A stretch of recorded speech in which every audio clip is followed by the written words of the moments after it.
৭ বছর পর বাড়ি ফিরছে খান বংশের বড় ছেলে সাজ্জাদুল খান আবির। বাড়ি ফিরছে বললে ভুল হবে, বিদেশ থেকে দেশে ফিরছে আবির।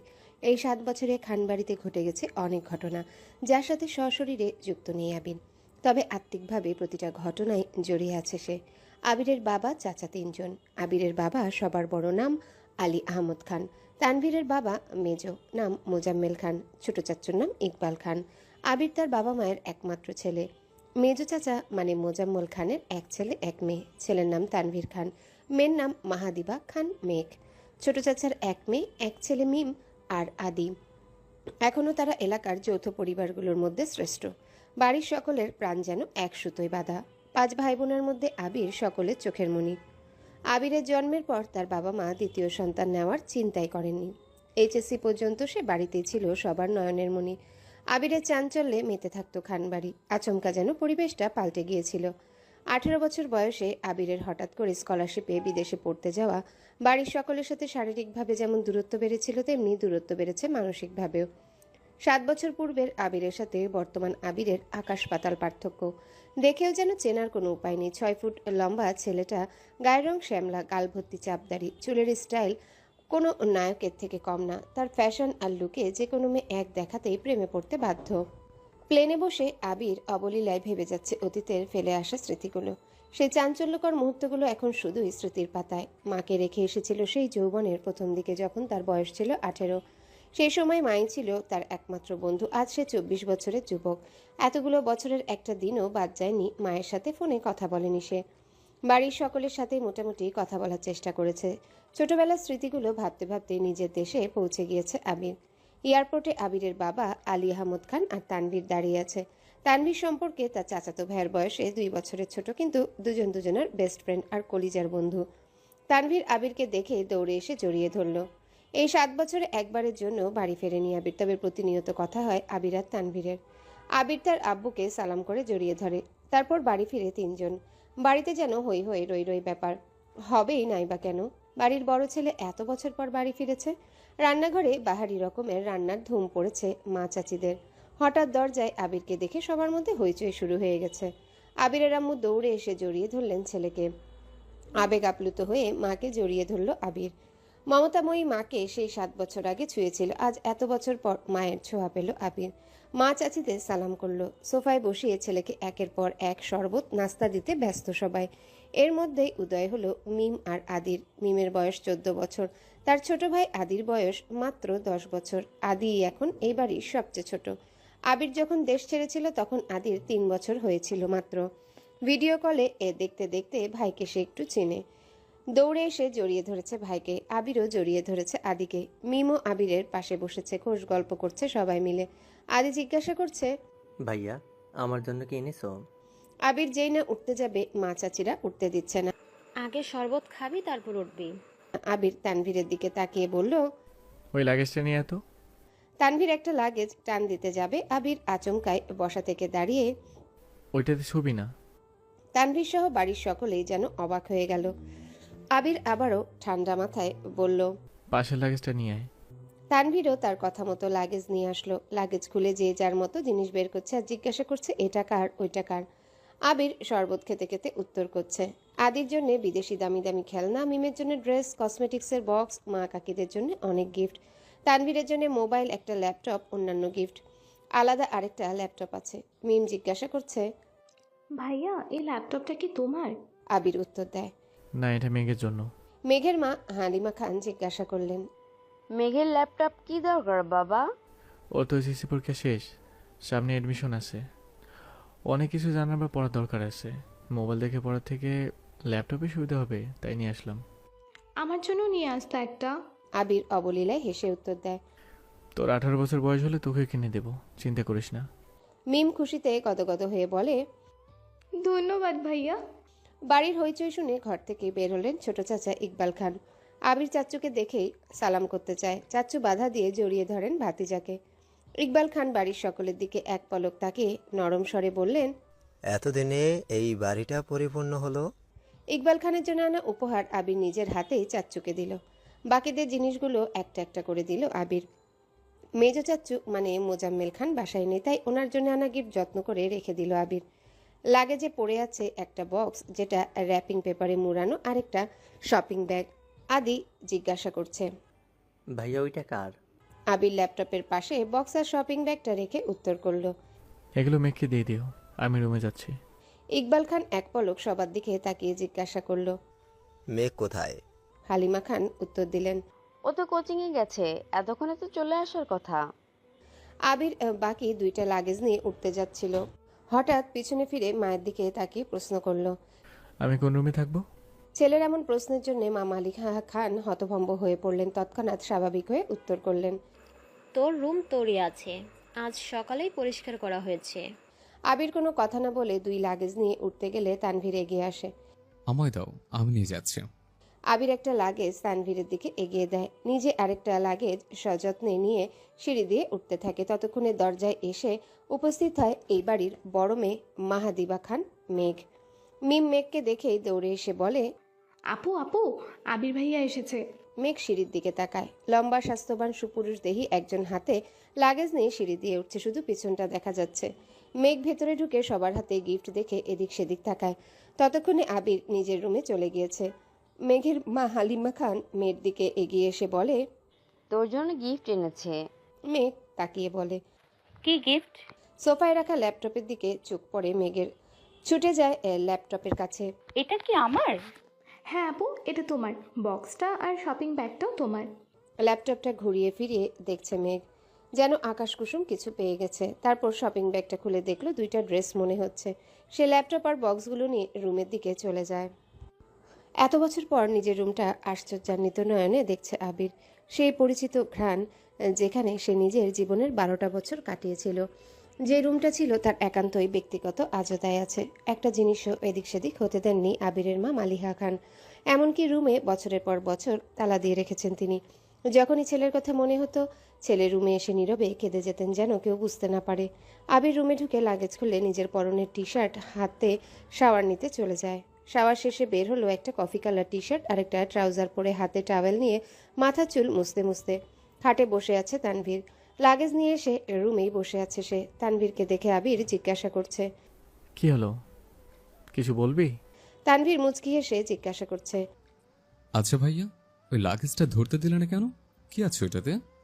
আবিরের চক্ষুদয়ে উদ্বেগ স্পষ্ট, চোয়াল শক্ত করে উত্তর দিল। এটাতে আমার পার্সোনাল জিনিস আছে। তানভীর হাসতে হাসতে উত্তর দেয়।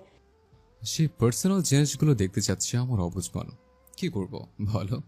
স্বভাবসুলভ গম্ভীর কণ্ঠে উত্তর দিল আবির। কাউকে দেখানো জিনিস আশা করি পার্সোনাল হবে না।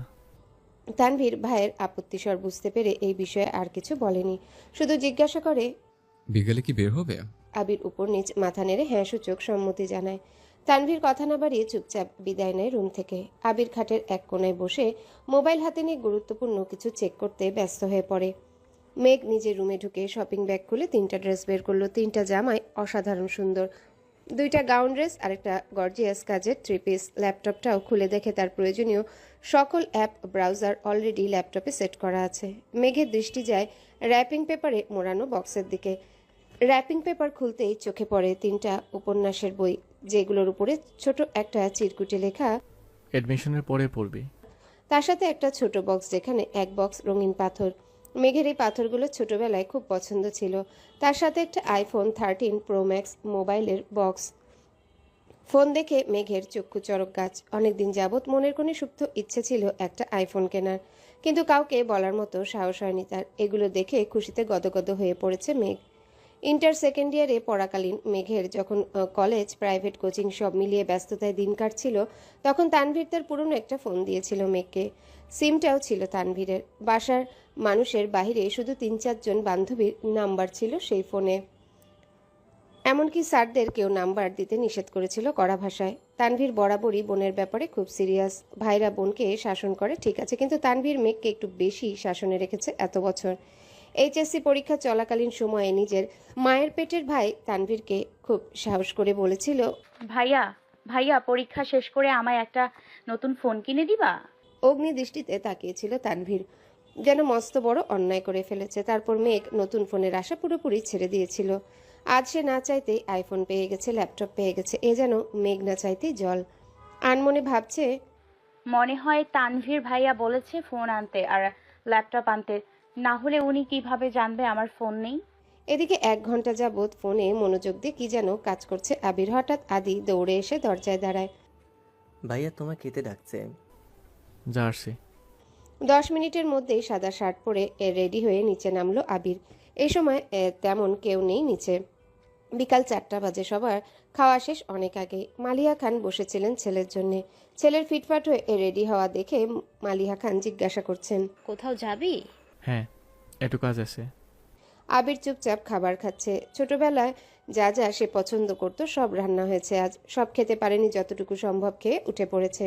এরই মধ্যে তানভীর হাজির হয়েছে। ভাইয়া আমি রেডি, এখন যাবে নাকি লেট হবে? এখনই বের হবো। মালিহা খান রান্নাঘর থেকে ডেকে বলছেন, গাড়ি নিয়ে বের হবি না?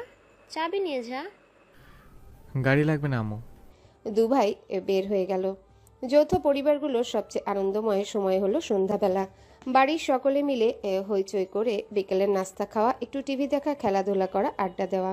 সমস্যা শুধু বড় ভাই তানভীর সবসময় মেঘকে চোখে চোখে রাখে। কি করছে কি না করছে, কখন খাচ্ছে, পড়াশোনা করছে কিনা, এসব কিছু দেখায় যেন তার একমাত্র কাজ।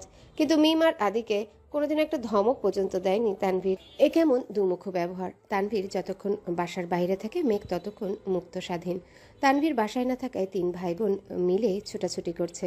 মেঘ যা বলে ছোট দুইটা তাই করে। মেঘ আর আবিরের এখনও দেখা হয়নি।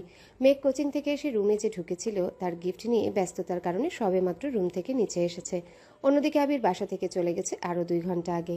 মেঘ, মিম আর আদির ছোটাছুটি শেষ হয় বড় আব্বু জনাব আলী আহমদ খানের বাসায় প্রবেশ দেখে। আলী আহমদ খান বাসায় ঢুকতে ঢুকতে নিজের স্ত্রী মালিহা খানকে জিজ্ঞাসা করলেন। মালিহা খান উত্তরে বললেন, ও তো তানভীরকে নিয়ে বের হলো, বলল কি কাজ আছে। আলী আহমদ খান সোফায় বসতে বসতে মেঘের দিকে তাকিয়ে প্রশ্ন করলেন। পড়াশোনার কি অবস্থা আম্মু? মেঘ শান্ত স্বরে উত্তর করল, আলহামদুলিল্লাহ ভালো বড়াব্বু। তবে কি? প্রশ্ন করলেন আলী আহমদ খান। আমার ফিজিক্স আর ম্যাথে একটু সমস্যা, কোচিংয়ের সাথে কুলাতে পারছি না। প্রাইভেটগুলোতেও অনেকটা এগিয়ে গেছে। ঠিক আছে, তোমাদের জন্য প্রাইভেট টিউটর নিয়ে আসবো। কাল বা পরশুর মধ্যে ম্যানেজ করে দিতেছি। তুমি চিন্তা করো না, মন দিয়ে পড়াশোনা করো আম্মু। তোমার ভাই তানভীর তো আমার কোনো কথাই শোনে না, আর না শোনে তোমার আব্বুর কথা। কোথা থেকে মাথায় ভূত চেপে রাজনীতি করবে। পড়াশোনায় গুরুত্ব না দিয়ে রাজনীতিতে গুরুত্ব দিচ্ছে। তুমি পড়াশোনা করে মেডিকেল অথবা ঢাকা বিশ্ববিদ্যালয়ে যেন চান্সটা হয়ে যায়। জি বড়াব্বু, চেষ্টা করব। খেয়েছো কিছু তোমরা? আলী আহমদ খান জিজ্ঞাসা করলেন। এবার উত্তরটা মিম দিল। হ্যাঁ বড় আব্বু, খেয়েছি আমরা। ঠিক আছে, এখন রুমে গিয়ে পড়তে বসো। 3 ভাই বোন কোনো কথা না বলে 3 দিকে যার যার রুমে চলে যায়। রাত 9টায় বাড়িতে ঢুকে আবির আর তানভীর। খাবার টেবিলে খেতে বসেছে 3 ভাই আর আদি। মিম, মেঘ কেউ নেই। রান্নাঘরে 3 যা খাবার রেডি করছেন। বিকেলে আবির সাদা শার্ট পরে বেরিয়েছিল। সাদা শার্টের 2-3 জায়গায় একটু একটু রক্ত লেগে আছে, আর আবিরের হাতে 3টা ওয়ান টাইম ব্যান্ডেজ লাগানো। নজরে পড়ে ইকবাল খানের। কিরে আবির, তোর হাতে কি হয়েছে? শার্টেই বা দাগ কিসের? এই কথা শুনে ছুটে আসেন মালিহা খান। কি হয়েছে আবির? বুকের ভেতর ছ্যাদ করে উঠেছে তার। একমাত্র ছেলের শরীরে একটা আঁচড়ও মা সহ্য করতে পারেন না। তেমন কিছু না, হাতে একটু লেগেছিল। ঠিক হয়ে যাবে, চিন্তা করো না। আর কথা না বাড়িয়ে সিঁড়ির কাছে চলে যায় আবির। আলী আহমদ খান ছেলের দিকে তাকিয়ে প্রশ্ন করেন, খাবে না? না আব্বু, বিকেলে খেয়েছি, খিদে নেই। এই বলে রুমের দিকে চলে যায় আবির। আবিরের কণ্ঠ শুনে মেঘ রুম থেকে বের হয় তাড়াতাড়ি। এতগুলো গিফট দিলে অবশ্যই ধন্যবাদ জানানো উচিত। 7 বছরে ভাইয়ার মুখটাও দেখেনি সে, কিন্তু মেঘ রুম থেকে বের হতে হতে আবির রুমে ঢুকে পড়েছে। মেঘের চোখে মুখে নীরবতা। নিচে গিয়ে সবার সাথে খেতে বসে। তানভীরও খেতে বসেছে হাত মুখ ধুয়ে। ইকবাল খান তানভীরের উদ্দেশ্যে বলে, তুই তো ছিলি আবিরের সাথে, কি হয়েছে বল। চাচ্চু, আমি তো ভাইয়ের সাথে বের হয়েছিলাম, কিন্তু পরে আমি পার্টি অফিসে চলে গিয়েছিলাম, তাই সঠিক জানি না। মেঘ যেন কিছুই বুঝতে পারছে না। বাড়িতে এসেছে 7-8 ঘন্টা হয়ে গেছে মানুষটার, অথচ সে এখনো দেখেইনি তাকে। তার মধ্যে আবার কি অঘটন ঘটিয়েও ফেলেছে। সে শুধু চাচ্চু আর ভাইয়ার মুখের দিকে তাকাচ্ছে বারবার। আহমদ আলী খান গম্ভীর স্বরে তানভীরকে বললেন, সে তো তোমার ভাই কম বন্ধু বেশি। তাকে বলে দিও কোনো প্রকার মারপিট আর রাজনীতিতে যেন না জড়ায়। আর এটাও বলে দিও তাকে তার বয়সটা কিন্তু আমি পার করে এসেছি। তাকে দেশে এনেছি মারপিট করার জন্য না, আমাদের ব্যবসার হাল ধরার জন্য। আসলে বড় আব্বু সামান্য হাত কেটেছে ভাইয়ার। থাক, আমায় কিছু বোঝাতে হবে না। কোনটা মারপিটের কাঁটা আর কোনটা কেটে যাওয়া আমি তো বুঝি। তুমি তো নিজের রাস্তা বেছে নিয়েছো, অন্তত তাকে বোঝাও এসব যেন না জড়ায়। জি বড় আব্বু। মেঘ আচমকাই প্রশ্ন করে বসে। কি হয়েছে? তানভীর মেঘের দিকে চোখ রাঙিয়ে তাকিয়ে বলে। তুই চুপচাপ খা। ইকবাল খান বড় ভাইয়ের দিকে তাকিয়ে বলে। আবির কেন মারামারি করবে? এত বছর বাইরে ছিল ছেলেটা, এখানে ওর কি এমন শত্রু আছে?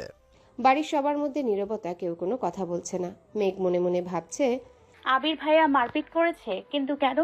এত বছর ভাবতাম আমার ভাই পচা রাজনীতি করে, আমায় শাসন করে, কিন্তু আবির ভাই তো দেখা যাচ্ছে পুরাই হিটলার। কোনো এক আশঙ্কায় আবিরের মাথায় চিনচিন ব্যথা অনুভব হয়। ভীতিতে রুদ্ধ হয় তার শ্বাস। বারান্দায় দাঁড়িয়ে আনমনে কি যেন ভেবে যাচ্ছে আবির। দূরে ওই চাঁদটার দিকে তাকিয়ে আছে চক্ষু যুগল। এক মুহূর্তের জন্য সরছে না, পল্লবও পড়ছে না একটিবার তার দুর্বোধ্য দৃষ্টি। হঠাৎ কারো অস্তিত্ব বুঝতে পেরে সাবলীল ভঙ্গিতে নড়ে চড়ে দাঁড়ায়, দৃষ্টি সরিয়ে নেয় চাঁদ থেকে, ঘাড় ঘুরিয়ে দেখে নেয় মানুষটাকে, তারপর ধীর স্থির কণ্ঠে জানতে চায়। কিছু হয়েছে? তানভীর সরল মনে বলে। বড় আব্বু বুঝতে পেরে গেছে তুমি মারপিট করেছ, তাই তোমাকে সাবধান করতে বলেছে যেন মারপিট আর রাজনীতিতে না জড়াও। আর কিছু? অবহেলায় প্রশ্নটা করল আবির। না, তেমন কিছু না, ব্যবসার হাল ধরতে বলল। তানভীর উত্তর দিল। আচ্ছা ঠিক আছে, আর কিছু বলবি? ভাইয়া মাথা ঠান্ডা করো তুমি, বাদ দাও প্লিজ। আমি তোমাকে শুধু জানিয়েছিলাম বিষয়টা। তুমি যে এইভাবে দেশে চলে আসবে আর এইভাবে ঝামেলা হবে, এটা আমি ভাবতে পারিনি। বুঝতে পারলে আমি আগেই ব্যাপারটা সলভ করে ফেলতাম। তুই আমায় বাদ দিতে বলছিস? বাহ। আমি ওইভাবে কিছু বলিনি ভাইয়া, যা হবার তো হয়েছে। তুমি যা করেছো এরপর আশা করি আর কিচ্ছু হবে না। তাই বলছিলাম ওইসব চিন্তা বাদ দিয়ে একটু রেস্ট নাও, অনেকটা জার্নি করে এসেছ। আচ্ছা তুই এখন যা, এরপর থেকে আমার ব্যাপারে তোকে যেখানে কেউ কিছু বললে এটা সবাইকে বলে দিস। এত বছর বাইরে ছিলাম, এখন তো বাড়িতে আসছি, যার যা কথা সব যেন আমায় বলে সরাসরি। আর আগামীকাল 12টার আগে কেউ যেন ডাকতে না আসে আমায়। আচ্ছা আমি আসছি। এতক্ষণে মেঘে ঢেকে গেছে চাঁদ। অসীম দূরত্বে তাকিয়ে কি যেন ভাবছে ছেলেটা। তারপর রুমে ঢুকে দরজা আটকে ব্যাগ থেকে একটা সিগারেট বের করে বারান্দায় বসে সিগারেট জ্বালিয়ে ঠোঁটে ধরে। দৃষ্টি পড়ে দূরে গাছের পাতার ফাঁকে ল্যাম্পপোস্টের ক্ষুদ্র আলোর দিকে। তার নিচে 2-3টা কুকুর আপন মনে চিল্লাচিল্লি করছে। সিগারেট খাওয়াটা আবিরের নিত্যদিনের অভ্যাস না। যখন সে খুব রাগান্বিত বা চিন্তিত থাকে, বা যখন নিজেকে কন্ট্রোল করার সব শক্তি হারিয়ে ফেলে, তখন সিগারেটের ধোঁয়ার মধ্যে নিজের কষ্ট, রাগ, চিন্তার অভিমানগুলোকে উড়িয়ে দেয়। সিগারেটে কয়েকটা টান দিয়ে সিগারেটটা ফেলে দেয়। তারপর টান টান হয়ে শুয়ে পড়ল নিজের বিছানায়। মাথার নিচে দুহাত রেখে চোখ বুজল। মেঘ খাবার খেয়ে রুমে এসে 2 থেকে 3 ঘন্টা টানা পড়াশোনা করলো। এইচএসসি পরীক্ষা শেষ হলো, 1 মাসও হয়নি, কিন্তু পড়াশোনা যেন 3 গুণ বেড়ে গেছে। অ্যাডমিশন একটা মস্ত বড় যুদ্ধ, আর যার একমাত্র অস্ত্র হলো পড়াশোনা, তার সাথে অঙ্গাঙ্গিভাবে জড়িয়ে আছে ভাগ্য। এইচএসসির রেজাল্ট কবে দিবে ঠিক নেই, পাশ করবে কিনা তাও জানা নেই, কিন্তু অনিশ্চিত ভবিষ্যতের জন্য প্রস্তুতি আগেভাগেই নিতে হচ্ছে। বয়সের তুলনায় মেয়েটা পড়াশোনা একটু বেশি এগিয়ে গেছে।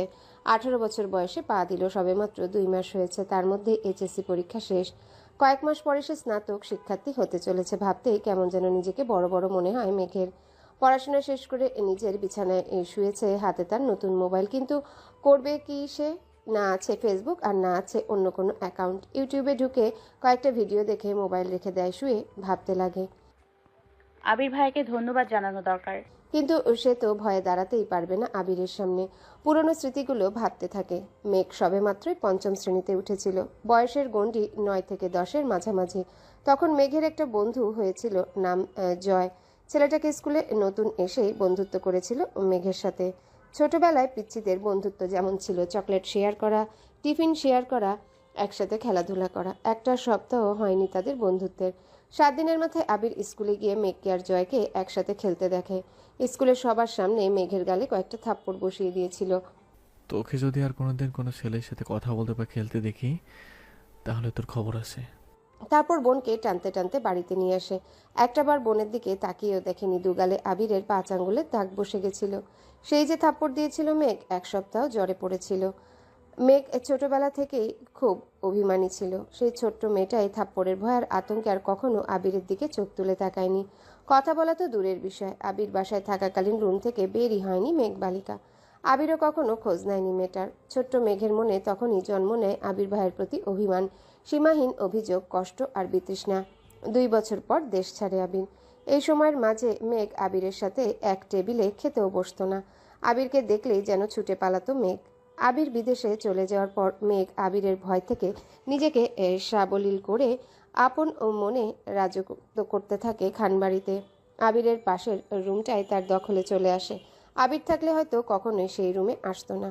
বিদেশে যাওয়ার পর আবির সবার সাথে ভিডিও কলে কথা বলেছে, কিন্তু কথা হয়নি মেঘের সাথে। 2-1 বার মেঘের কথা জিজ্ঞাসা করেছিল ঠিকই, কিন্তু মেঘ আতঙ্কে কথা বলতেই চায়নি। এরপর থেকে আবিরও কখনো মেঘের কথা জিজ্ঞাসা করেনি। এত বছর পর ভাই বাড়ি এসছে, এখনো দেখা হয়নি তার সাথে। এরই মধ্যে মারপিট করে ফেলেছেন। ছোটবেলার অনুভূতি প্রকাশ করতে না পারলেও আজ আবিরের কর্মকাণ্ডের কথা শুনে মেঘের মনে একটা নামই ঘুরপাক খাচ্ছে, সেটা হলো হিটলার। হিটলারের সাথে আবিরের কতটা মিল বা বেমিল তা বিবেচনা করার বিন্দু পরিমাণ ইচ্ছে নেই তার। মাথায় একটাই চিন্তায় ঘুরছে, ধন্যবাদ জানানো উচিত, কিন্তু সে কি আদৌ? কথা বলতে পারবো না হিটলারের সাথে। এসব ভাবতে ভাবতে ঘুমিয়ে পড়ল সে। ভোরবেলা থেকে বাড়িতে রান্নার ধুম পড়ে যায়। 3 ভাই সকাল সকাল খেয়ে অফিসে চলে যায়। মিম আর আদিও স্কুলে চলে যায়। মেঘ ঘুম থেকে উঠে 8টায়। রাত জাগার কারণে সকালে উঠতে পারে না। মাঝে মাঝে গোসল করে খেয়ে বের হয়, মাঝে মাঝে এমনিতেই চলে যায়। 10টা থেকে 2টা পর্যন্ত বাহিরে কোচিং, তারপর টিউশন শেষ করে বাড়ি ফিরে। ফ্রেশ হয়ে খেয়ে একটু ঘুমায়। বিকালে একটু হইচই হইহুল্লোড় করে তারপর পড়াশোনা করে। এটাই তার বর্তমান জীবন। আজও তার ব্যতিক্রম হলো না। খেয়ে কোচিংয়ের উদ্দেশ্যে বেরিয়ে পড়েছে। বাসার গাড়ি তাকে দিয়ে আসে, আবার কল দিলে গিয়ে নিয়ে আসে। ঠিক 12টায় ঘর থেকে বের হয়। আবির ধীর গতিতে নিচে আসে। চিন্তিত ও মুখ দেখে মা মালিহা খান ভীতস্বরে ছেলেকে জিজ্ঞাসা করেন, কিছু হয়েছে তোর বাবা? আবির মুখের ভারী ভাব বজায় রেখে উত্তর দিলেন, কিছু হয়নি, খেতে দাও। ছোটবেলার চঞ্চলতার ছিটে ফোটাও নেই ছেলেটার মধ্যে। এটা ভেবেই বারবার হতাশ হচ্ছেন মালিহা খান। হঠাৎ চোখে পড়ে ছেলের হাতে ব্যান্ডেজের দিকে। হাতটাও ফুলে গেছে অনেকটা। আবির খাবার খাচ্ছে আর তার মা শান্ত স্বরে ছেলেকে বুঝাচ্ছেন, এটা করো না, সেটা করো না। মনে হচ্ছে 5 বছরের শিশু। সে আগুন পানি চিনে না। যদিও বাবা মায়ের কাছে সন্তানেরা সারা জীবন শিশুই থাকে। খাওয়া শেষে মায়ের কাছ থেকে বিদায় নিয়ে বেরিয়ে যায় আবির। মেঘ বাড়ি ফিরেছে 1 ঘন্টা হবে। শাওয়ার নিয়ে নিচে এসেছে খেতে। খাওয়া শেষ। তানভীর রুমে থেকে ছুটে এসে জিজ্ঞাসা করে, বড় আম্মু, ভাইয়া কোথায়? আতকে ওঠেন মালিহা খান। তো 2-3 ঘন্টা আগেই খেয়ে বের হয়েছে। কেন? ইস, মিস করে ফেললাম। কি হয়েছে বাবা? মেঘ নীরবে তাকিয়ে ভাই আর বড় আম্মুর কথোপকথন শুনছে আর বোঝার চেষ্টা করছে ঘটনাটা কি। তানভীর ভাইকে কল দিয়ে জিজ্ঞাসা করে, কোথায় আছো? আবির কি যেন বলল, শোনা যায়নি। তানভীরের চোখে মুখে উত্তেজনা স্পষ্ট। বড় আম্মু, আম্মু, কাকিমণি বাইরে চলে গেল। কেউ প্রশ্ন করার আগে তানভীর ছুটে গেল বাহিরে। তার পিছন পিছন মিম, আদি, মা, কাকিরা সবাই দরজা পর্যন্ত গেল। সবার পিছনে মেঘও গেল সেখানে। এরই মধ্যে বাইক বাড়ি ঢুকলো আবির। নীল রঙে চকচকে একটা সুন্দর বাইক, হেলমেটটাও নীল। হেলমেট খুলতে খুলতে তাকায় বাড়ির মানুষের দিকে। মেঘ অপলক দৃষ্টিতে তাকিয়ে আছে। সেই কবে দেখেছিল আবিরকে? সেই আবিরের সাথে এই আবিরের চেহারার কোনো মিল নেই। হেলমেট খোলাতে চুলগুলো এলোমেলো হয়ে গেছে আবিরের। চোখে সানগ্লাস, নেভি ব্লু রঙের শার্ট, কালো প্যান্টের সাথে ইন করে পড়েছে। হাতে কালো ফিতার একটা ঘড়ি, পায়ে শু জুতো। আপাদমস্তক দেখলো আবিরের। হৃৎপিণ্ডের 4 প্রকোষ্ঠ ছটফট করতে লাগলো মেঘের। আবিরের দিকে বিভোর দৃষ্টিতে তাকিয়ে আছে সে। আবির বাড়ির সকলের উদ্দেশ্যে বলল, বাইকটা কিনেছি, কেমন হয়েছে? আবিরের কণ্ঠ মেঘের মনের গহীনে ধাক্কা খায়। এতে হুঁশ ফিরে তার। দাঁড়িয়ে থাকতে পারছে না সে। এক দৌড়ে নিজের রুমে ঢুকে দরজা আটকে শুয়ে পড়ে মেঘ। মিমার আদি হই হুল্লোড় করছে। আবির ভাইয়ের কাছে আবদার করছে ওদের বাইকে নিয়ে ঘোরার জন্যে। মালিহা খান ছেলের পানে তাকিয়ে প্রশ্ন করলেন, বাসায় 2-3টা গাড়ি থাকার পরও বাইক কেন কিনলে? আমার গাড়িতে চলাচল ভালো লাগে না। অবলীলায় উত্তর দিল আবির। পিচ্চিরা খুশি হলেও খুশি হতে পারেননি মালিহা খান, হালিমা খান আর আকলিমা খান। কারণ এই বাড়িতে বাইক ব্যবহার নিষেধ করেছিলেন স্বয়ং আলী আহমদ খান নিজেই। তিনি কোনো এক বয়সে বাইকে অ্যাক্সিডেন্ট করেছিলেন। সেই থেকে বাইক কিনা বা বাইকে চলাচল নিষিদ্ধ করেছেন। ইকবাল খানের খুব ইচ্ছা ছিল বাইক কেনার, কিন্তু বড় ভাইয়ের নিষেধ অমান্য করার সাধ্য নেই, তাই কিনতে পারেনি। তানভীর খুব করে চাইছিল বাইক কিনতে। রাজনীতির সুবাদে অনেক জায়গায় চলাচল করতে হয়, বাইক থাকলে সুবিধা হয়। বাবা মোজাম্মেল খানকে বলেও ছিল সে, কিন্তু বাবার এক কথা, তোর বড় বাবু বাইক পছন্দ করে না, তোর দরকার পড়লে তুই একটা গাড়ি সবসময় ব্যবহার করিস, তারপরও বাইক কেনার কথা মুখেও নিস না। আবির বাড়ি ফিরেছে 24 ঘন্টা হবে হয়তো, এর মধ্যে বাইক কিনে ফেলেছে।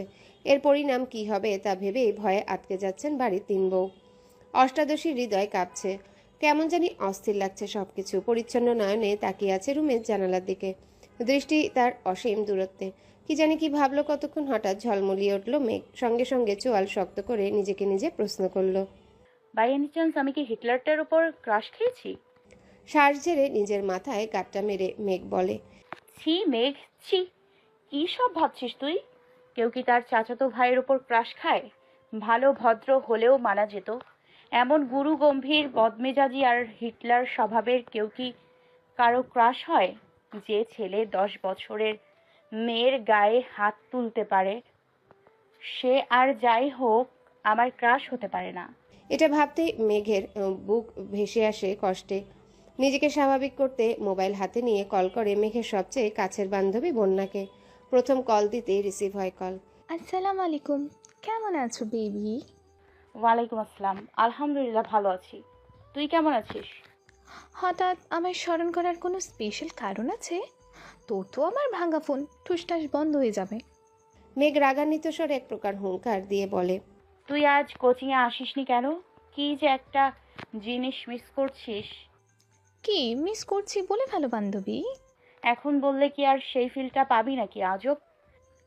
আরে বেবি বলো তুমি, কাল শুক্রবার কোচিং বন্ধ, আমার দেখা হবে রবিবারে, ততদিন সহ্য হবে না, বলে ফেলো প্লিজ। আমার হাতে এখন আইফোন 13 প্রো ম্যাক্স।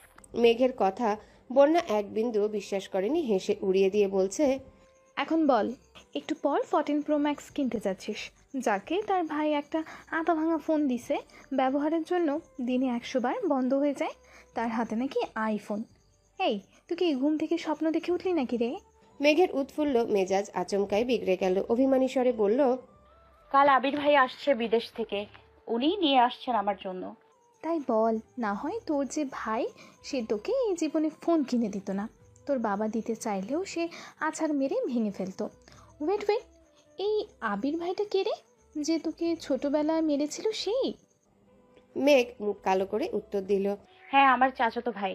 তা তোর প্রতি এত মায়া হলো কিভাবে ওনার? জানি না, শোন তোকে কি বলি। হ্যাঁ বল।